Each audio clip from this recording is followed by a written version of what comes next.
Dear students, welcome to my channel. In this video, we shall understand pronouns and its kinds. Now, the word pronouns is a prerequisite to understand nouns. Now, what do you understand by nouns? Nouns are those names which are used for any name, place, animal, or thing. Now, so that we don't have to repeat the nouns in two or more sentences, we try to replace the noun in the second sentence with the pronoun. Like, read the sentences below. My sister saw a lioness. My sister saw a lioness. Now, over here, the noun is my sister. She was thrilled. Now, there are two sentences, students. One is my sister saw a lioness, and the second sentence is she was thrilled. In both these sentences, the subject is the same. Who is it? My sister. Okay. But in the first sentence, we are showing my sister to be a noun, and in the second sentence, we are showing the subject to be a pronoun. But both are the same. In the sentence above, the noun sister is referred to as she in the second sentence. The word she in the second sentence is a pronoun. The words that are used in place of nouns are called pronouns. So pronouns क्या है? वे वो शब्द है जो nouns के जगह पर use होते हैं. अब इस चैप्टर में डिफरेंट काइंड्स ऑफ pronouns के बारे में हम पढ़ेंगे.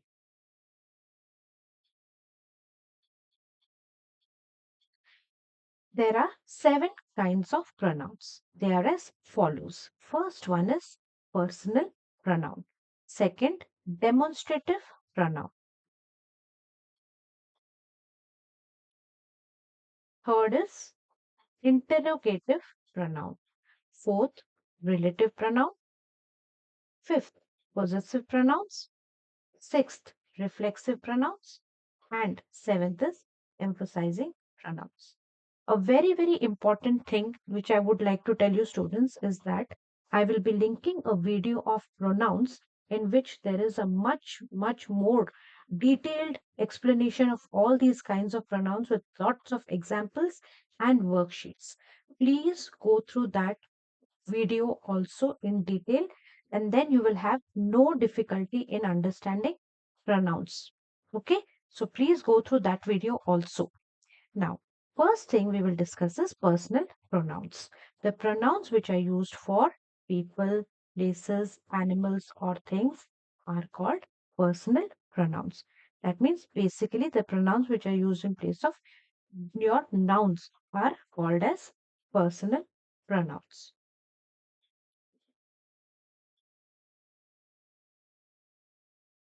Depending on the sentence, personal pronouns can be used in 3 ways. ध्यान से आप सुनेंगे इसको. हमारे इंग्लिश ग्रामर में आपका जो पर्सनल प्रोनाउंस है वो 3 तरह में यूज होते हैं. ये बहुत ही इंपॉर्टेंट है. ये माने जाते हैं आपके first person, second person and your third person. अब जब भी कोई बातचीत होती है स्टूडेंट्स, 2 लोग होते हैं.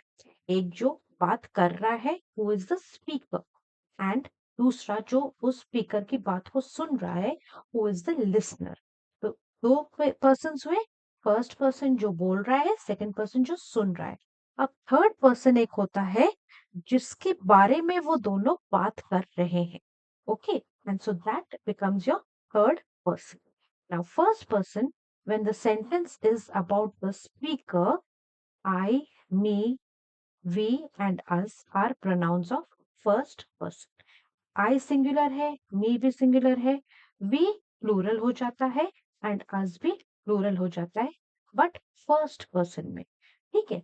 सेकंड पर्सन में when the sentence is about the listener, listener मतलब जो सुन रहा है स्पीकर की बात, सो यहाँ पर you is the pronoun used in the second person. ये एग्जाम्पल्स के साथ आपको ज्यादा क्लियर हो जाएगा. अब जब ये फर्स्ट पर्सन और सेकंड पर्सन यानी कि 2 लोग किसी तीसरे पर्सन के बारे में बात कर रहे हैं तो उसको बोलते हैं third person. When the sentence talks about some other person like he, him, she, her, it, they, and them are pronouns of the third person. Okay, so ये हुआ आपका पर्सनल प्रोनाउंस जो कि तीन तरह के हैं, first person, second person and third person. Now underline the pronoun in the exercise A and write the person in each of the sentences. आपको इस एक्सरसाइज में क्या करना है, आपको प्रोनाउन जो है उसको अंडरलाइन करना है एंड राइट द पर्सन, मतलब फर्स्ट पर्सन है, सेकंड पर्सन है या थर्ड पर्सन है, ठीक है, इन तीनों सेंटेंसेस में। आप ध्यान से देखेंगे,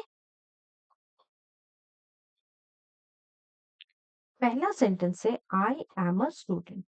यहाँ पर आपका आई जो है, आई एम अ स्टूडेंट मतलब आप खुद बात कर रहे हैं, तो आप हुए फर्स्ट पर्सन, तो you will write first person. Okay, now second, do you know her, her हुआ आपका प्रोनाउन यहाँ पर, so you are asking the listener who is a second person about the third person her. आप किसी दूसरे इंसान से किसी तीसरे हर के बारे में पूछ रहे हैं, सो यहाँ पर हर होता है आपका थर्ड पर्सन। ओके, बट ध्यान देने वाली बात ये भी है कि यहाँ पर यू भी है, सो यू आपका माना जाएगा सेकंड पर्सन, क्योंकि ये लिस्नर है, जो आप जिससे बात कर रहे हैं या पूछ रहे हैं वो आपका सेकंड पर्सन है यू। तो यहाँ पर दो प्रोनाउंस है, एक यू है और एक हर है। हर आपका थर्ड पर्सन हुआ और यू आपका सेकंड पर्सन हुआ।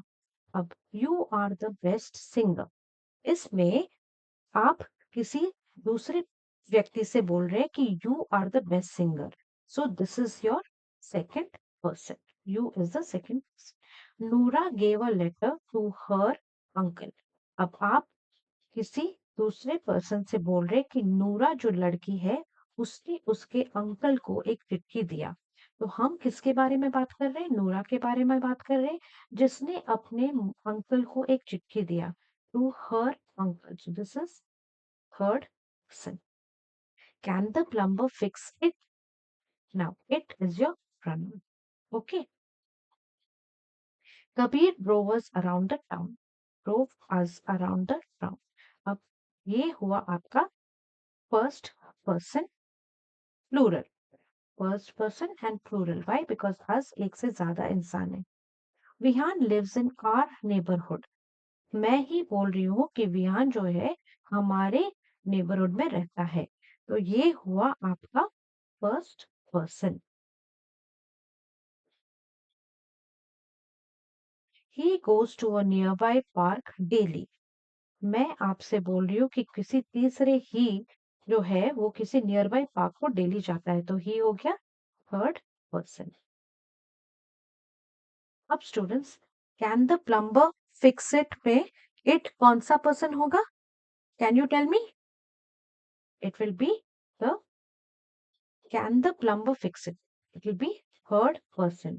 Why? Because I am asking you, I the first person, I'm asking you the second person, whether the plumber who is the third person can fix it. So, ये हुआ आपका third person. Okay? So, this is how you will do it. Next is demonstrative pronouns किसे कहते हैं?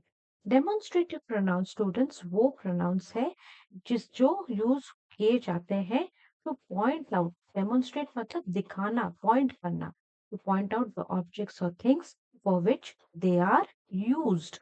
ठीक है, जैसे मैं आपको बोल रही हूँ this is my pen, that is my book. These are my pens. Those are my books. अब यहाँ पर क्या हो रहा है, पॉइंट आउट हो रहा है, ठीक है, पॉइंट आउट हो रहा है क्या, ऑब्जेक्ट्स या थिंग्स, ये दिखाने के लिए कि वहां पर क्या है।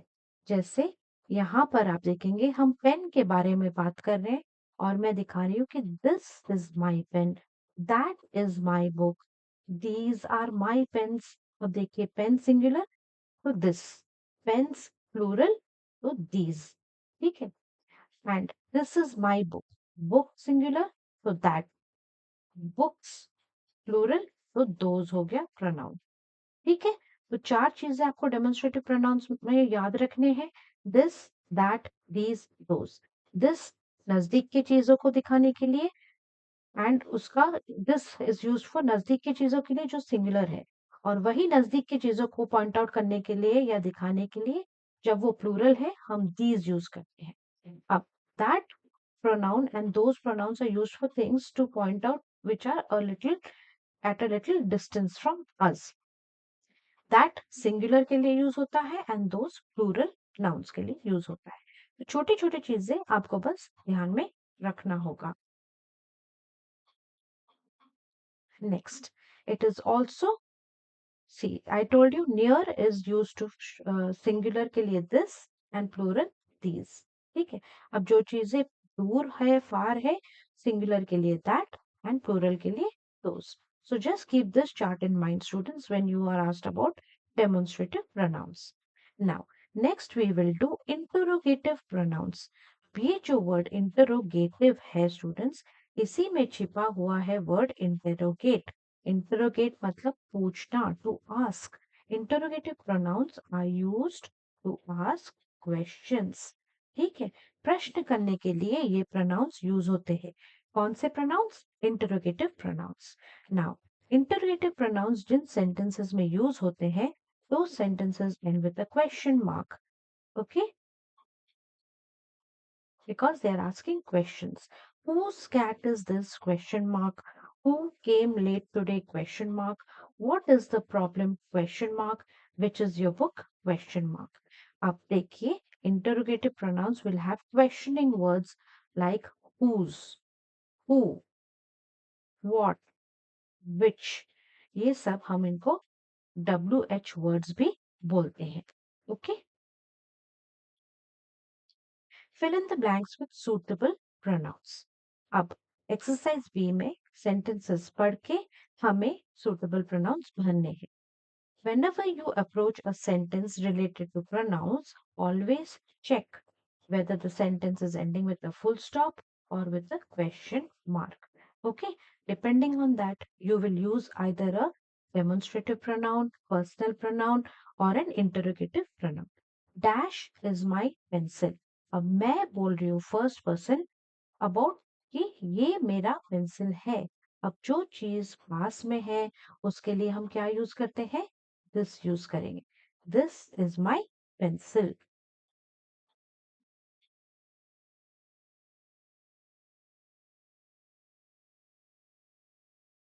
Second, dash is a good idea, that is a good idea और this is a good idea, जो भी है, ठीक है। Next, dash do you love the most? Question mark. तो यहाँ पर हमारा एक इंटरोगेटिव प्रोनाउन आएगा। सो अगर पूछा जाए किससे आप सबसे ज्यादा प्यार करते हो, तो what will be the interrogative pronoun? whom do you love the most?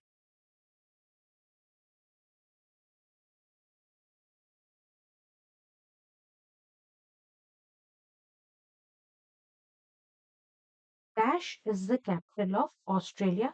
यहाँ पर ध्यान देने वाली बात यह है स्टूडेंट्स कि यहाँ पर क्वेश्चन मार्क है। So what is the capital of Australia?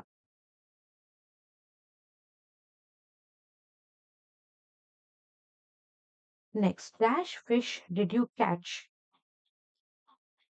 Question mark. So which fish did you catch? कौन सा मछली तुमने पकड़ा?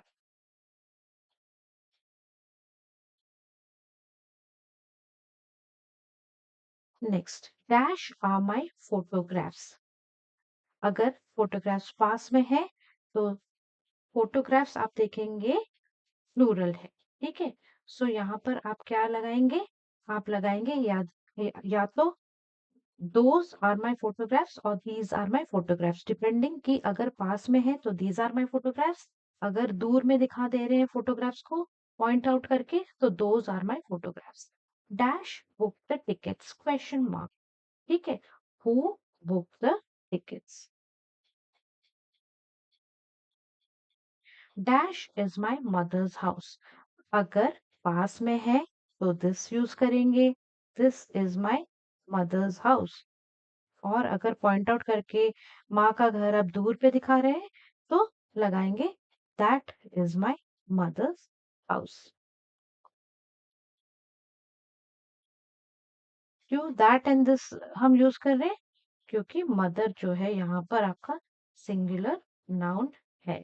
Mother's house is a singular noun. Okay students, तो ऐसे बी वाला वर्कशीट भी करेंगे। Now let us understand what are relative pronouns. Relative pronouns word जो है रिलेटिव मतलब रिलेट करना। क्या रिलेट कर सकता है इंग्लिश ग्रामर में? Relative pronouns can relate to sentences to each other. Okay, so relative pronouns will take the place of nouns and join two sentences. They will join two sentences. Okay, now read the sentences below. यहाँ पर कितने sentences है? Sarah is the girl, she acted as the queen. ठीक है, तो ये दो sentences को एक करने के लिए हम एक relative pronoun who को ऐड करते हैं। Sarah is the girl who acted as the queen. The pen that you gave me works very well. The pen that you gave me, it works very well. इन दोनों sentences को जोड़ता है the pen that you gave me works very well. So in the sentences above, we see that the words who and that are used to join sentences and also act as pronouns. ठीक है? So relative pronoun और उनके examples को थोड़ा सा ध्यान से पढ़ेंगे। अब relative pronouns आपका who, whose, whom, which and that है। ठीक है, अब who is used only for people. People who use public transport do a great service to the society. People use public transport, they do a great service to the society. ये दो sentences को join करता है people who use public transport do a great service to the society. अब तो हमने जाना कि who जो relative pronoun है वो सिर्फ इंसानों के लिए या people के लिए यूज होता है। ठीक है, अब whose जो है वो यूज होता है जानवरों के लिए भी एंड पीपल के लिए भी। कभी कभी चीजों के लिए भी फॉर्मल सिचुएशंस में हम whose यूज कर सकते हैं। The man whose daughter won the tournament is a tennis coach. The man's daughter won the tournament. पहला sentence, his daughter is a tennis coach. इन दोनों सेंटेंसेस को कंबाइन करके छोटा करने के लिए हम रिलेटिव प्रोनाउन whose ऐड करते हैं, जो कि एक रिलेशन बताता है कि जो लड़की या बेटी, जिस आदमी की बेटी ने टूर्नामेंट जीता वो एक टेनिस कोच भी है। The man whose daughter won the tournament is a tennis coach.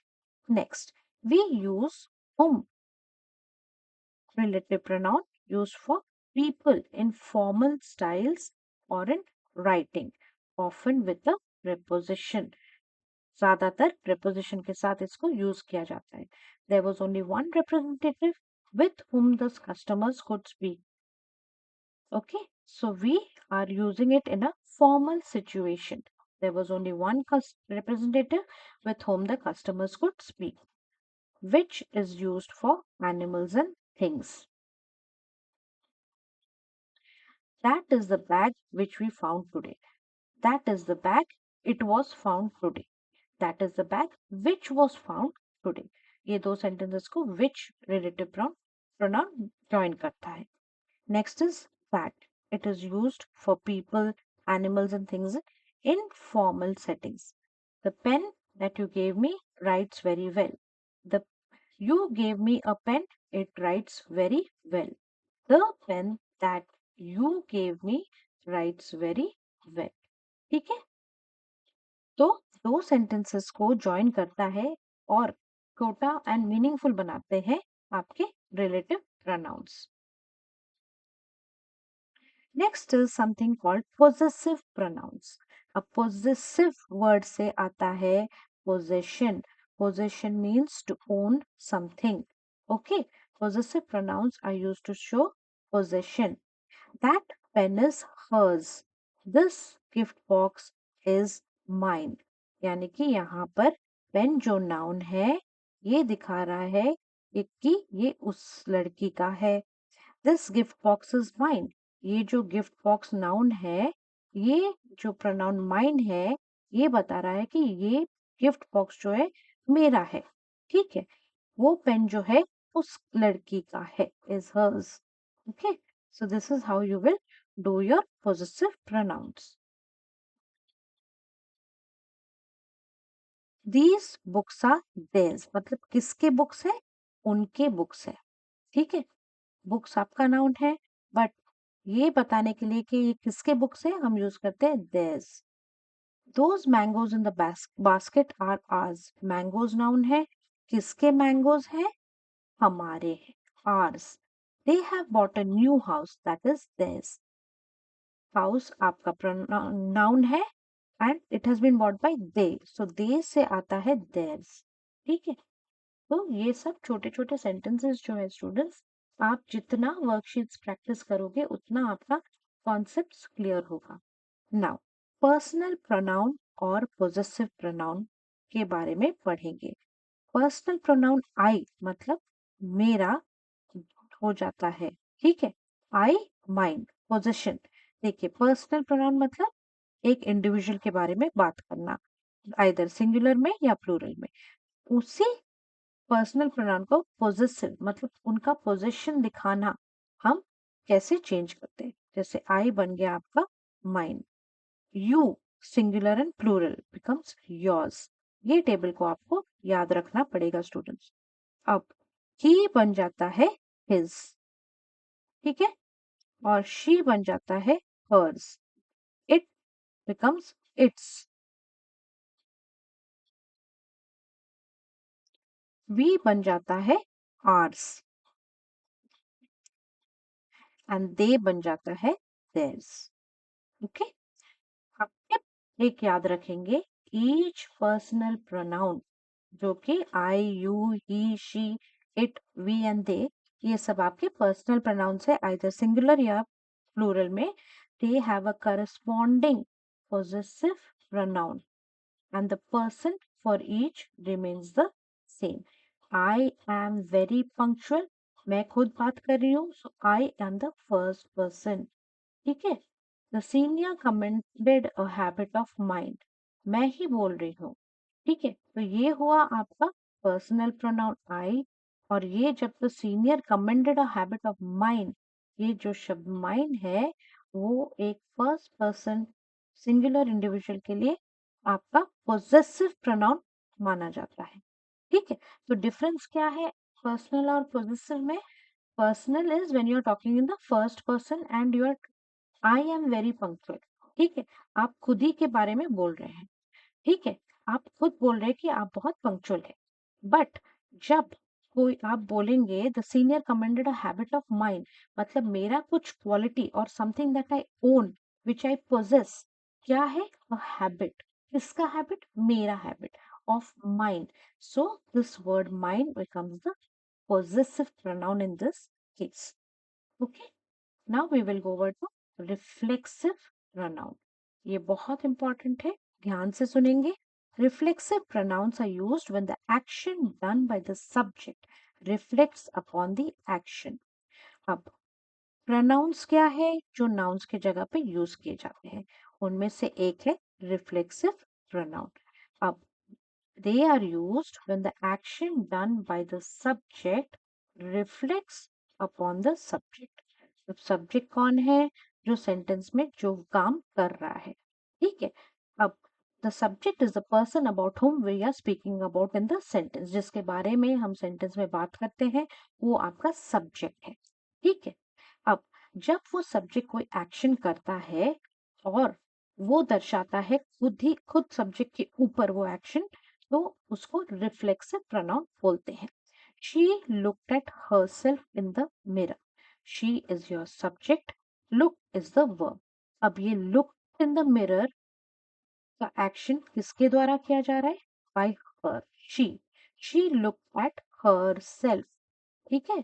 So she looked at her self in the mirror. ये खुद ही के ऊपर, when the action done by the subject reflects upon the subject, उसने क्या action किया? उसने अपने आप को देखने का एक्शन किया मिरर में। अब ही हर्ट हिमसेल्फ, अब ही हमारा सब्जेक्ट है जिसके बारे में हम बात कर रहे हैं, उसका क्या एक्शन हुआ कि उसको चोट लग गया। ही हर्ट हिमसेल्फ, वो जो चोट लगने का एक्शन हुआ वो फिर खुद सब्जेक्ट के ऊपर ही हुआ है, इसलिए he hurt himself. We often do it ourselves, we subject है, डू इट आपका एक्शन है, we often do it ourselves, हम खुद ही करते हैं। They completed the work themselves, अब दे जो है आपका सब्जेक्ट है और उन्होंने कुछ कार्य किया है जो कि कंप्लीट किया है। They completed the work themselves, उन्होंने खुद ही काम कंप्लीट किया है। You will have to visit her yourself, अब यू इज द सब्जेक्ट, ठीक है, और आपको किसी को विजिट करने का एक्शन है। ये जो एक्शन है वो किस पे दर्शा रहा है? आप पे खुद ही दर्शाएगा, क्योंकि you will have to visit her, yourself is your reflexive pronoun, जहां पर आपको विजिट करने का एक्शन खुद पर ही हो रहा है। ये हो गया reflexive pronouns. They are used when the action which is done by the subject reflects upon the subject only. Now there is something called emphasising pronouns. Emphasising मतलब एम्फसिस डालना, ठीक है। Emphasizing pronouns are used with some nouns or pronouns to put emphasis, to give stress, to lay stress or importance on something. Example: he himself understood it. I myself looked into the matter. They themselves welcomed the guest. The wall itself fell. So यहाँ पर he himself, I myself, they themselves and the wall itself. अब जब ऐसे शब्द use होते हैं तो इनको बोलते हैं emphasizing pronouns. To differentiate between emphasizing and reflexive pronouns, we can use the following trick. If we remove an emphasizing pronoun for a sentence, even then the sentence would make sense. जैसे he himself understood it में अगर हमने himself शब्द को निकाल दिया तो he understood it भी वही दर्शाता है जो कि he himself understood it दर्शाता है, ठीक है।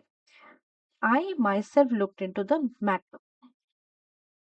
I looked into the matter. अगर myself भी नहीं लिखा तो चलेगा। They themselves welcomed the guest. They welcomed the guest भी लिख सकते हैं। The wall itself fell. The wall fell. So all these four sentences can be written without the emphasizing pronouns himself, myself, themselves, itself also, and still they will convey the same meaning. Okay? Now, ये हुआ आपका emphasizing pronouns के लिए, लेकिन ये case आपका reflexive pronoun के लिए नहीं होता है। तो ऐसे आप चेक कर सकते हैं कि ये emphasizing pronoun है या रिफ्लेक्सिव प्रोनाउन है। You yourself understood the mistake. You yourself. अब you yourself में yourself जो है आपका emphasizing pronoun है, ठीक है। तो अगर यहाँ पर हमने yourself हटा दिया, you understood the mistake, ये भी आपको वही सेम मीनिंग समझा रहा है जो कि you yourself understood the mistake समझाता है। अब you understood the mistake, after removing the emphasizing pronoun, we write it as you understood the mistake, so it is conveying the same meaning. Okay. Now let us do exercise C. Fill in the blanks with suitable reflexive or emphasizing pronouns. Up. He helped Dash with a lot of chocolates. He helped himself with a lot of chocolates. Now students, this sentence is grammatically incorrect because it will be he helped himself to a lot of chocolates, not with a lot of chocolates. There is a printing mistake over here. We often talk to ourselves. हम अपने बारे में बात कर रहे हैं कि हम ज्यादातर अपने आप से ही बात करते हैं। Okay, Now, you will always identify what the subject is, singular or plural. So यहाँ पर we often talk to ourselves. Next, we dash painted the wall. We ourselves painted the wall. Okay. She always praises herself. She बन जाता है herself. You dash can complete it. You yourself can complete it. He himself cooked the food. They did it by themselves. Themselves. They did it by themselves. The table itself was broken.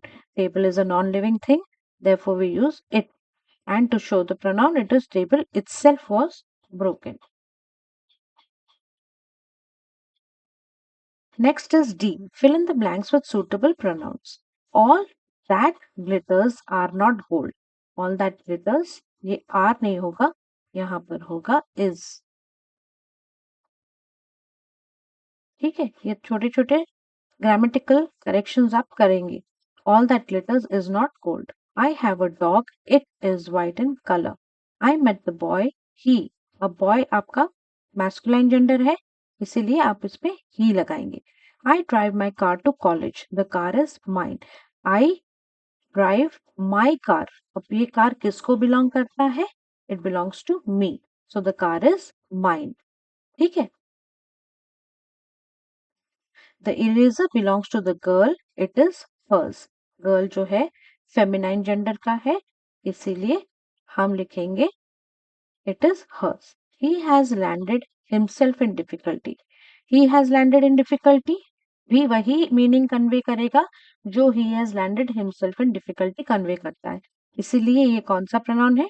ये आपका emphasizing pronoun है. ठीक है. He has landed himself in difficulty. Nora is the girl whose book I borrowed. Nora is the girl whose book. ठीक है. ये possessive pronoun है. My friend likes cricket. It is his favorite pastime.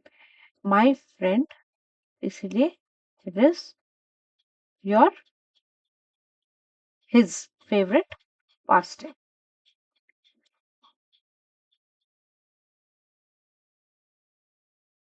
So with this, we come to the end of your pronouns chapter also. Explanation and exercises have been done for you students.